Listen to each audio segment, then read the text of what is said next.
Okay, Laura, let's talk briefly about defense in depth, which is, I think, a very interesting topic. The Yes. principle of defense in depth is layered security mechanisms. The layered security enhances the security of the whole system, right? Mm-hmm. Now, during an attack, if one layer gets impacted, other layers can still hold down the fort, as we say, right? And implementing defense in depth strategy is not an easy mechanism. Mm-hmm. It is much more complex than what we normally would imagine. Now, implementing this approach could add to the complexity of the system, as I'm sure you're going to elaborate on. Correct. So let me give you an example of what a layered security is not. Multiple implementations of the same basic security tool is not a layered approach. As an example, installing both ClamWin and AVG Free on the same MS Windows machine is not an example of layered security. This is a case of redundancy, not layering. The layering could be data, applications, host levels, internet networks, parameter levels, physical securities, etc. We will have policies and procedures covering these layers, and users may be made aware of these for All right. sure. Yeah, absolutely. So on the data layer, you could have ACL and encryption. Mhm. On the application layer, you could have antivirus and application hardening practices.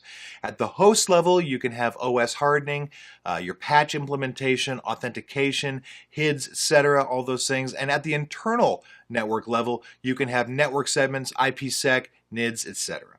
So at the perimeter level, you can have firewalls and VPN quarantining right on the edge. Mhm. So at the physical level, you can have guards employed, the physical locks on, and tracking devices. So they're kind of how different things can work out in those layers. Right. And defense in-depth strategies also include other security preparations other than the directly protective ones.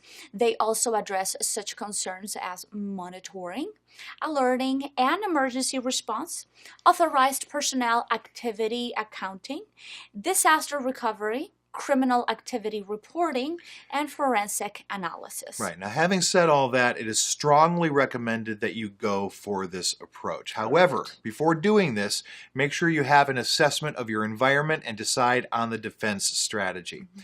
Layered security is all about multiple types of security measures, layered, each protecting against a different vector for attack. Now, one of the most important factors in a well-planned defense in-depth strategy is taking advantage of threat delay.